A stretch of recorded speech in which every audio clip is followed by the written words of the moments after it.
I am a certified scaling up coach with Petra. I am also the president of the Entrepreneurs Organization.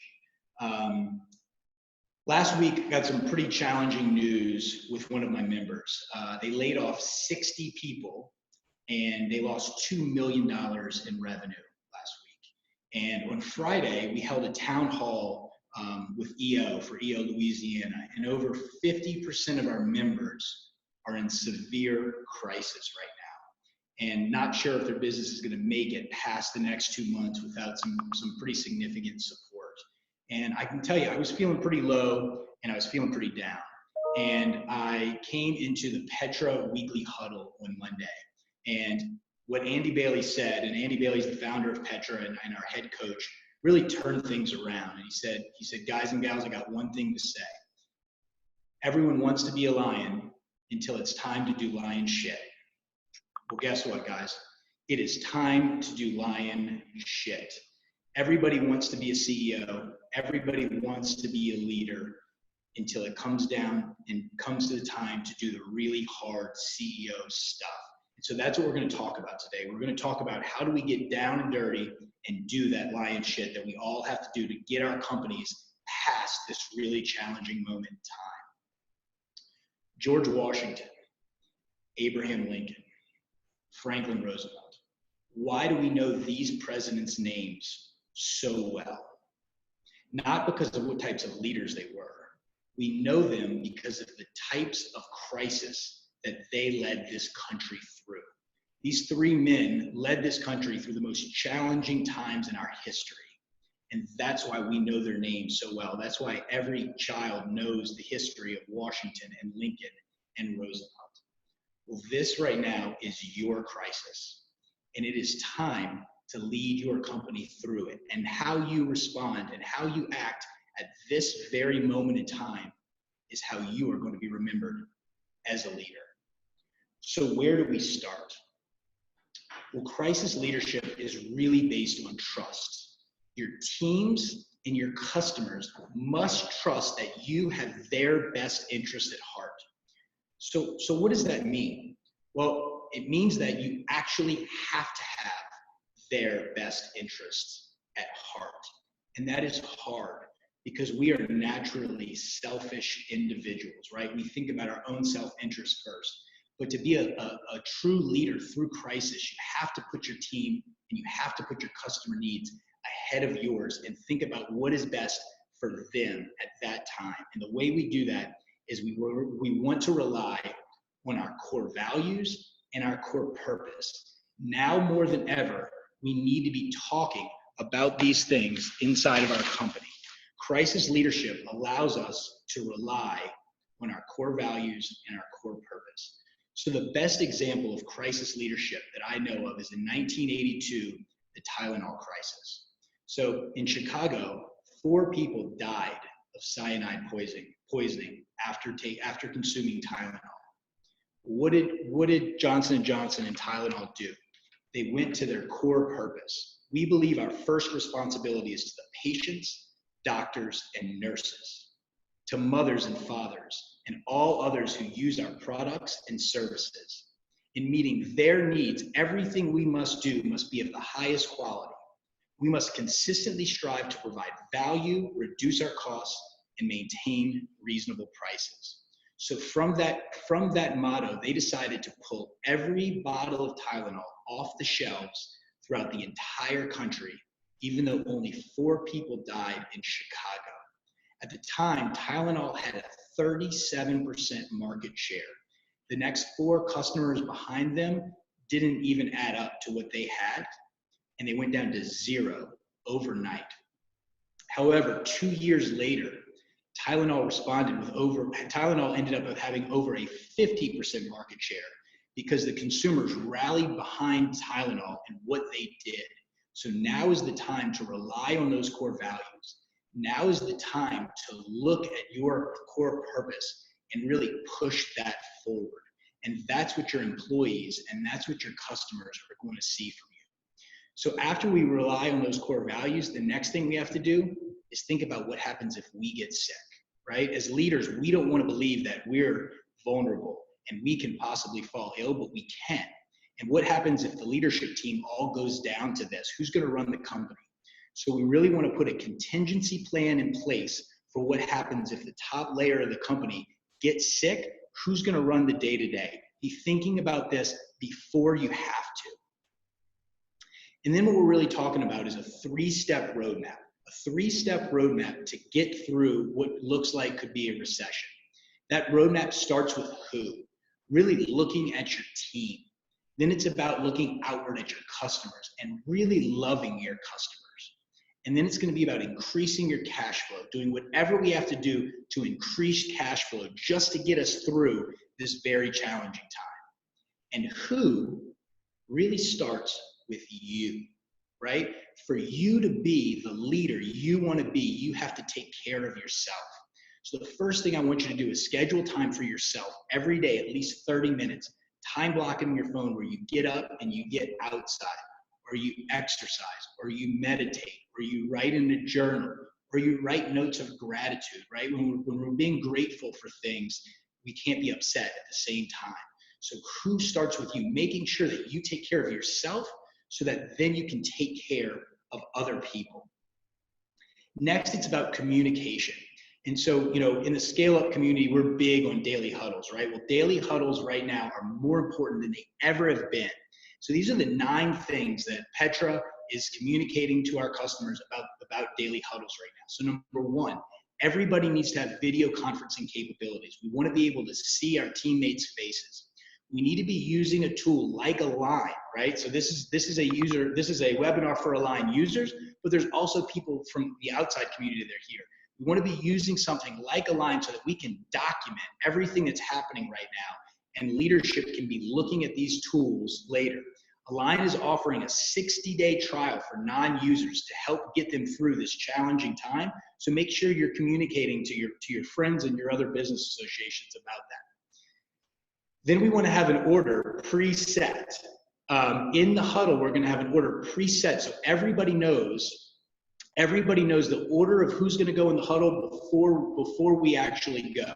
Making sure that we call everyone by name in the huddle. We're calling them by name and we're looking for reactions. If we see a challenging reaction on the other side of that screen, we want to reach out to that person, make sure they're okay. So next, the CEO is going to lead with general COVID information. And it looks like this: change or no change. If there's no change from yesterday, then we just go on with the huddle. If there's change from yesterday, which, guys, there's change every day right now. This is a rapidly evolving situation that's constantly changing. The CEO needs to get that information across, right? So then we're going to go round 1. Round 1 is going to start with a personal update, a personal high and a personal low from yesterday. Let your team vent here. If they're having challenges, if they're having issues, we want to hear about it so that we can address it. We want to know the challenges they might be having. Then it's round 2. Everyone speaks to what they did yesterday and what they are working on today that is relevant to the team, just like in a regular huddle. Then we go round 3. Each team member is going to commit to the most important thing that they're going to get done today. Then if your team is too big for everyone to be in one huddle, we're either going to ask you to have cascading huddles where you have multiple huddles throughout the day. And if you don't have the ability to do that, have the CEO shoot a video every day giving the rest of the company access to what's going on. And just to be clear on the Align situation, they're going to give you a free trial to make sure that you have access. You're going to give you free access to huddles so that you and your team can be in huddles every day, not full access to the platform. But that's what really we're talking right now. We want you in huddles every day, and we want to make sure that anybody can have access to a huddle right now. And Align's going to be opening that up, making sure that you can have a huddle every single day, which is going to be really important. Next, we're going to talk about forward. So this is something you should be doing with your team right now. So this is a John DeJulius thing. John DeJulius is a master of customer service. He owns 34 beauty salons across the country, and he owns a consulting firm around customer service. John came and spent a day with us at Petra University teaching us about this technique. So what Ford stands for here is family, organization, recreation, and dreams. And what we're asking for is that leadership forwards every one of their direct support. So this is what it looks like. How is your family dealing with COVID-19? How are you feeling about your job during COVID-19? And what can we do to either reassure you or just making sure that we're being really honest about it? Number 3, what do you do for fun and how is it affected by COVID-19? So there, we want to make sure that they're taking care of themselves, that they're doing something for recreation, something for stress release. And then finally, what is your single biggest dream in life? So this has nothing to do with COVID-19, but we want our team to be able to look forward and talk about the things that they're dreaming about and the things that they want to get accomplished. And we want to make sure that we're helping them continue towards those dreams, even though that we're in a crisis right now. So what we want to do here is forward each one of our employees and making sure that they know that we genuinely care about them. Next, with your leadership team, we're going to perform a self-SWOT during a weekly meeting with a lot of emphasis played on the strengths and weaknesses. So what this looks like is each team member is going to talk about their top 1 to 2 strengths, weaknesses, opportunities, and threats during this crisis. And we want to do this because we want to understand what strengths do our team members potentially have that we don't even know about, and what weaknesses have they self-identified so that we can help them out at this time and we don't ask them to do something that they're not good at or that they're scared of doing. Now, I was with a member yesterday. We were doing a leadership team self-SWOT, and the CEO got very vulnerable about his weaknesses. Now, this CEO is incredibly intelligent, buttoned up, dresses exquisitely, very intimidating to his team. And the mood of the room was a little cold.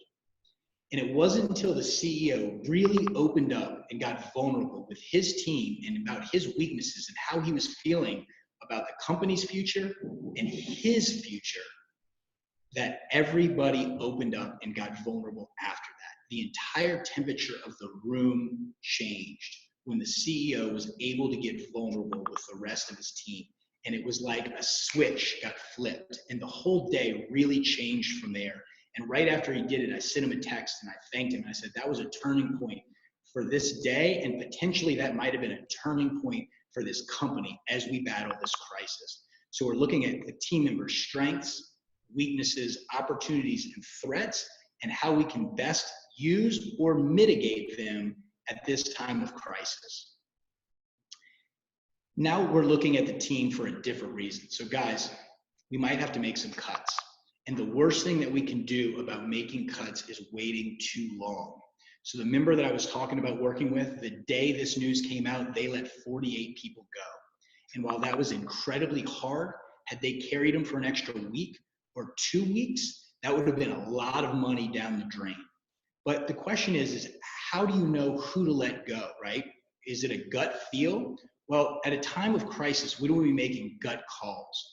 So what I want you to do is I want you to right now build a scorecard for all of your team members, thinking about 4 different measurements. So at Petra, we build scorecards for everything around team members, and they're a lot more detailed than this, but this is a quick and dirty way to build scorecards on your team. So the first thing we want to do is we want to look at a lagging measurement. So what can we look at from the income statement that somebody is directly responsible for?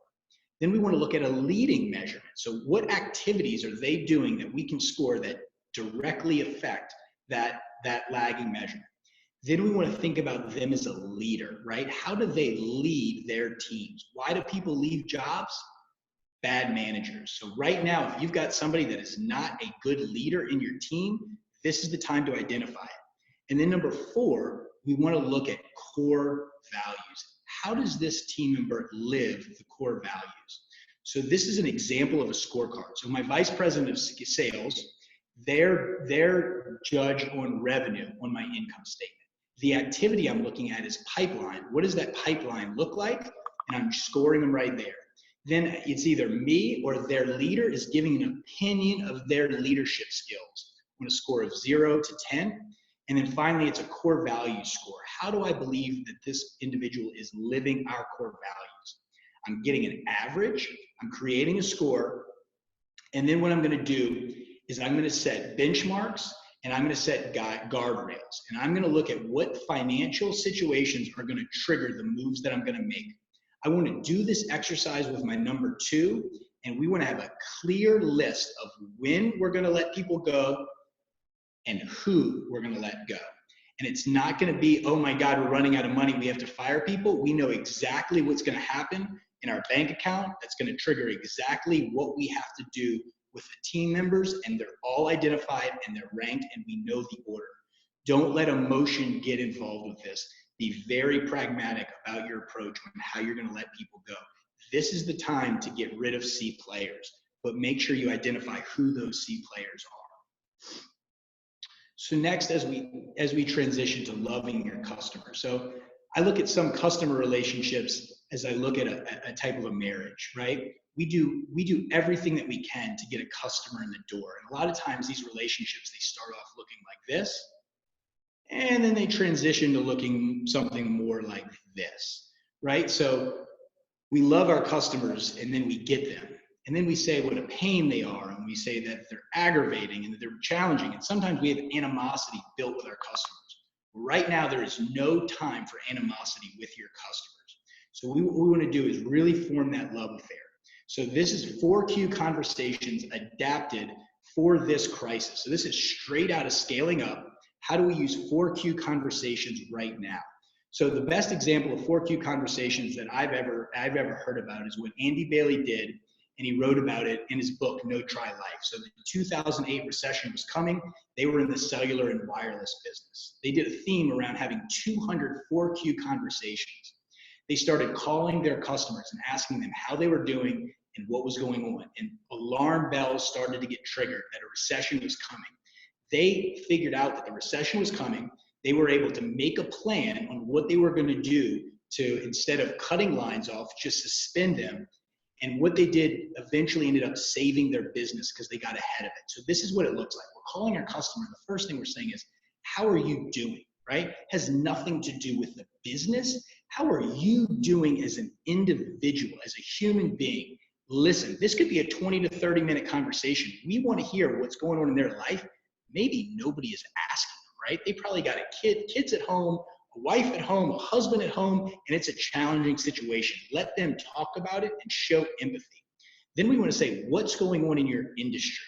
We want to hear about how in jeopardy that industry is right now, and potentially when the challenges might come. So it could be looking good now, but 3 to 6 months we might have challenges, or we could be all good. Then we want to ask, how are we doing? How are we servicing you right now? So in a month, I don't want to hear that they're cutting us because we weren't doing a good job. I want to know today, right now, how are we doing serving you? And if there's any challenges right now, we're going to fix them. And then finally, how can we be most helpful right now? And this has nothing to do with selling your customers. This is how can our company help your company? What do you need? So if it could be altering how we charge, I would much rather suspend taking money from a customer than cancel taking money from a customer. So we want to compile all this information on all of our customers. We're going to report the information to the executive team daily about what we're learning.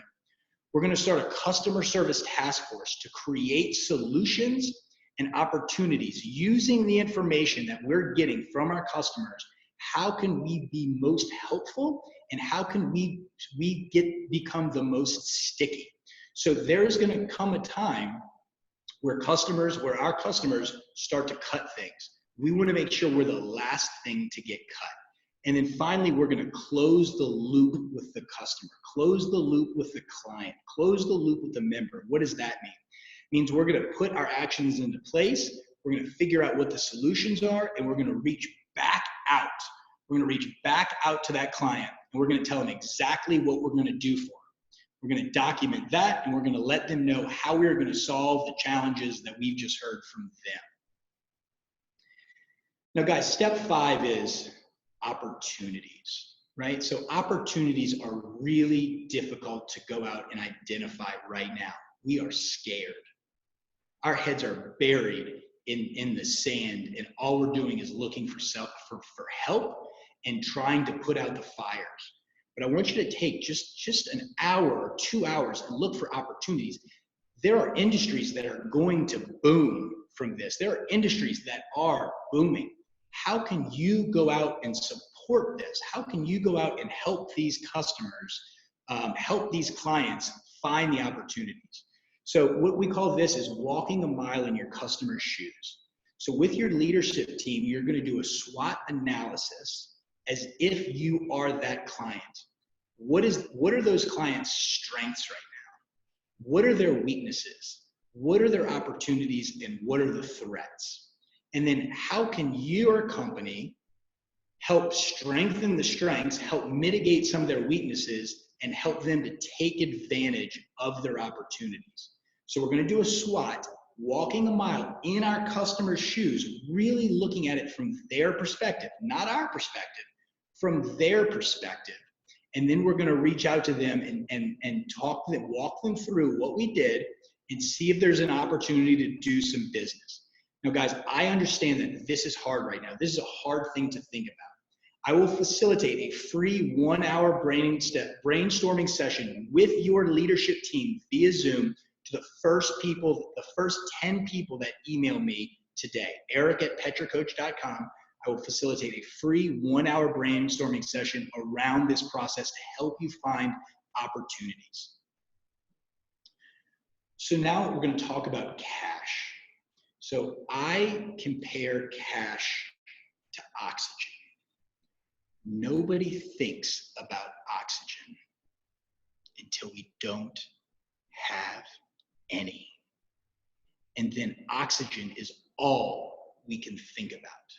So nobody pays that much attention to the cash in their business until we start to run out of cash. And then that's all we can think about. So what I'm asking you to do now is to start to obsess over cash.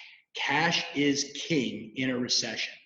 Now, at first, when you start to obsess over cash, you freak out a little bit, right? Those oxygen masks fall and you're like, oh my God, do I put the oxygen mask on myself or do I put it on my kid? I've seen him talk about this 150 times. I've never paid attention. What do I do? Relax, right? We need to relax and we need to obsess. And what happens is over time, that obsession will turn into confidence. A scuba diver obsesses over oxygen outside of the water so that they don't have to think about it when they get inside the water, when they get under the water. They don't even think about their oxygen because they spend so much time obsessing about it above the water. And that's where we want to get you to. So what does that look like? Well, we want to maximize our cash flow. So where do we start? Well, number one, the CEO should get a daily report on cash from the CFO or the controller or the bookkeeper, and it's going to summarize exactly how much cash I have in the bank today and what went in and out yesterday. So we want to be seeing that report. Then weekly, we want to see a comparison. We want to see how much cash we have compared to accounts receivable, accounts payable, our backlog or work in progress, and the estimated value of the pipeline. So if we're seeing that snapshot every single week, we have a really strong understanding about the amount of cash that we have in the business, and it's not a guessing game. So that's when the obsession starts to turn into confidence, when we see those numbers and we understand those numbers. At that point, what we want to do is start focusing on the cash levers of the business that we can control right now. So what are those? We're looking at AR, we want to speed it up. We're looking at AP, we want to slow it down. And then we're looking at the SBA, banks, and insurance right now. So what is speeding up AR? Well, unfortunately, most companies don't pay a lot of attention until AR until it gets out of control and we're owed a lot of money. So this is what I want you to do. To collect your accounts receivable faster. So the worst thing that we can do is put net 30 on an invoice, right? Net 30 of what, right? It can get passed from one person to another person to another person. Is it net 30 from the last person that gets it? So I want you to write the due date on the invoice, when that money is due in your office. The next thing I want you to write, right under that is a mail check by date. So 5 days before the due date, we're asking for that check to be mailed. Then on that 6th day, so 1 day before the check should be mailed, we're calling every single one of our customers. Hey, this is Sally from ABC Corporation. I'm really looking forward to getting that check. You should be putting it in the mail tomorrow. Are there any issues or challenges that I can help you with? So at this point, you're 6 days from when you should get this money, and you're going to hear if it's going in the mail tomorrow. If there's challenges or anything like that, we need to report that back to the CFO and the CEO. But we really want to stay on top of when these accounts receivables are coming back to us. Then we want to be very appreciative when people are paying us right now. Well, I'm sorry. We want to be very appreciative when people pay us at any time. And especially right now, we want to be really appreciative. So every time one of these customers pays us, we're going to write them a handwritten note of appreciation, letting them know how grateful we are to have them as a customer and how much we appreciate them paying us. You could include a lottery ticket in there. So then what we want to do, we want to build a relationship with that AP person on the other side. We want our AR to have a relationship with every single AP clerk we deal with. We want them to know her birthday, her kids' names, where they go to school, what she likes to do. And we want to have that close relationship, because there's going to come a time where your customers start making decisions about who gets paid and who doesn't get paid. And if you're the one that has the relationship, if you're the ones that's sending notes of appreciation, if you're the one that's calling them and reminding them, who do you think they are going to pay first? It is going to be you. So we want to create that really strong relationship. Then we want to create an AR dashboard so everybody can see who owes us what and when we can expect it. I was working with a member this past week, and they have $2.7 million in accounts receivable out right now, with over half of it over 60 days due, over 60 days. This is a big problem. And they didn't realize what a big problem it was, because their AR staff, they're not properly staffed on the AR side, and they didn't treat AR like they should. Well, guess what? Now everybody is in AR. Everybody's making phone calls. The CEO is making phone calls to get paid. And that's what you might have to do. Get the highest level of the people in the organization making these calls. You're putting dashboards up so everybody knows how much money do we have on the streets, and what can I do? What can I do as a team member here to help facilitate this? We have to get money in the building, and that could make a difference between people letting people go and not. Then we pay our team members twice a month. Can we invoice our clients twice a month? You have to ask. At a difficult time like this, it's challenging. They're probably not going to say yes right now, but it doesn't hurt to ask. Finally, then we want to disperse our accounts payable more slowly. We're calling every one of our vendors. We're asking if we can get an extension right now, not when the money is due. Right now, can I get an extra 15 days? Can I get an extra 30 days? Times are tough. Whatever you can do for me, please, please let me do it. If they give it to you, handwritten note of appreciation. Let them know how appreciative you are for making this exception for you. Put everything you can on a credit card. Get the 30-day float. And then finally, if you have to, stop paying your accounts payable until you get back on your feet. The money that's out there, you might have to pay some of it to get orders released, but just slow everything down as much as you can, and you might have to stop it. Finally, we're looking at, can we refinance anything, right? Interest rates are the lowest that they've ever been. We want to be talking to our insurance agent. We want to know, do we have any coverage with the state and city calling them emergency disasters, right? We're in a state of emergency. Is there anything that my insurance can do for me now? We want to make sure we're calling our insurance broker and asking them what we can possibly do. Then we want to be ready for the SBA. Now, anybody that navigated the SBA through Katrina or through the BP oil crisis or through the other, understands the slowness that the SBA can work with. So you really want to be ahead of that game. Now, we have a coach, David Pierce, who is an expert in what the SBA is going to be doing, and he's willing to work with anybody that needs help getting their SBA documents in order. There's also a lot of webinars going on right now to help people. But make sure your ducks are in a row when it comes to the SBA. Be ready with all that material, so when they open it up, you can go ahead and press send and go. So guys, what we talked about before we open it up to questions is, remember, it's a 3-step roadmap. So number 1, take care of yourself. Take care of your team. Create scorecards for your current employees, and then create a list without emotion of the order and when you are going to let people go. We want to do this now before emotion gets in the way. Then we want to use 4Q conversations. We want to make sure we do not lose a customer. And we want to strategize on how do we serve our market? How do we serve a market that might boom? We need to do that SWOT analysis on each one of our customers and figure out where their opportunities are and how we can best serve them. And then finally, the CEO is going to get obsessed with cash. Obsessed with cash like it's oxygen, like we need it to breathe. We're going to speed up our AR. We're going to slow down our AP.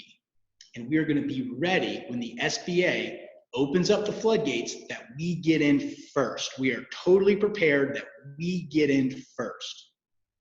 So now what I want to do is I want to open it up to questions through the chat. If anybody has any, Henry's going to be working. I've got one here. So the first question is, how are you seeing customers react to the 4Q questions? Do they feel like you are just trying to sell them?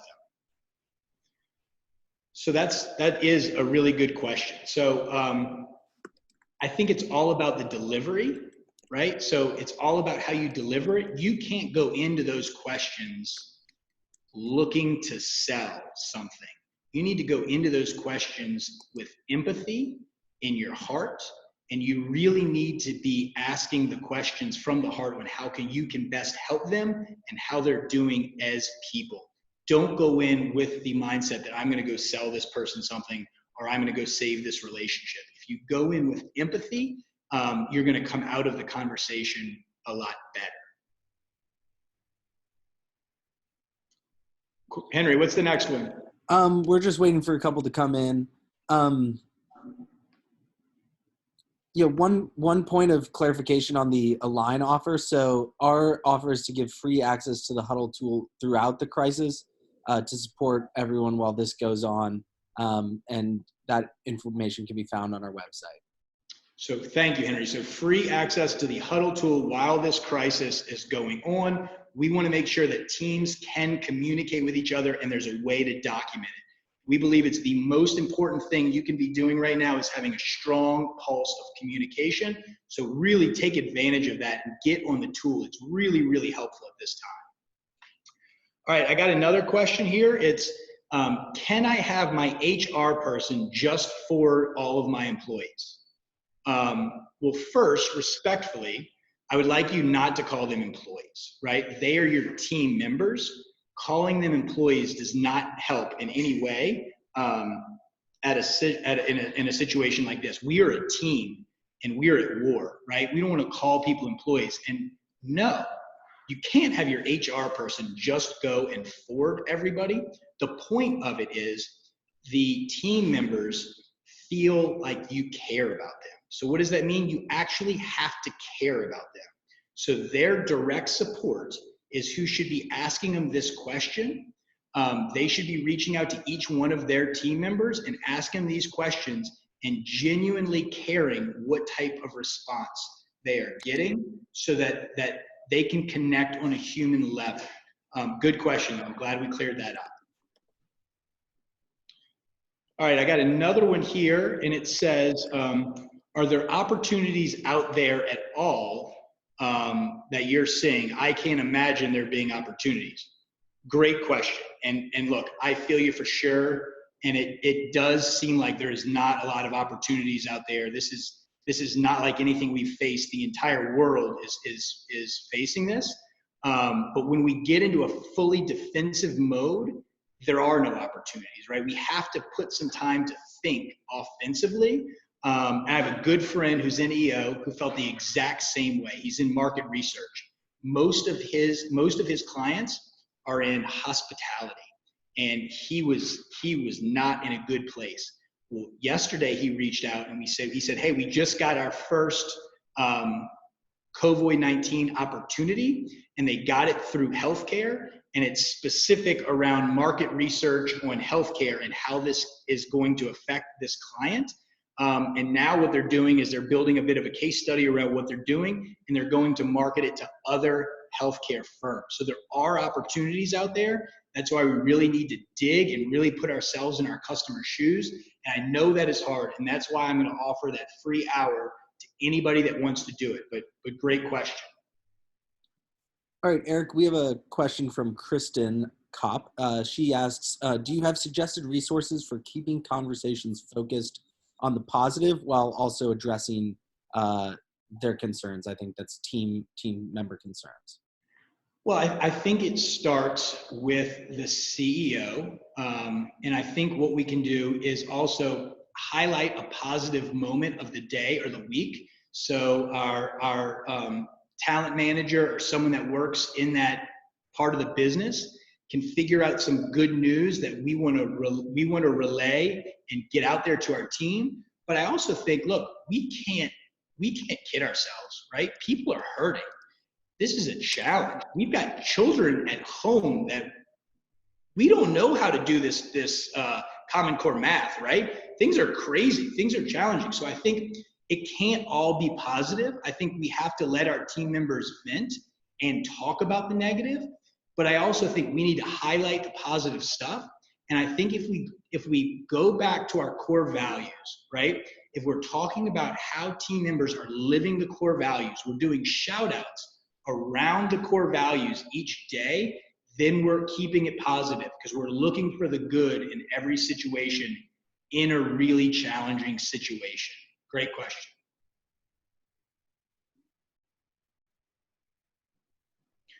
All right, I got another one here. It says, you said to keep emotion out of the process of letting people go.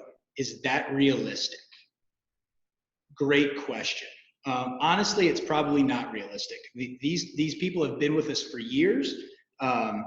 They are our team members. It is going to be hard. It is going to be challenging, but I think you need to be able to step back and don't just look at the person and the individual in this case. Really look at their performance, really look at how they lead, really look at how they live the core values. And if you can make your decisions based on those leading, lagging core values and leadership scores, it gives you the ability to have a way to actually score these individuals. And that's why you're also talking to your number two about it, or some more people in leadership. So it's not just one person kind of shooting from the hip and making these gut decisions. But of course there's going to be emotion. And I think when you do let the people go, you have to be empathetic about it. It's an emotional event for everybody.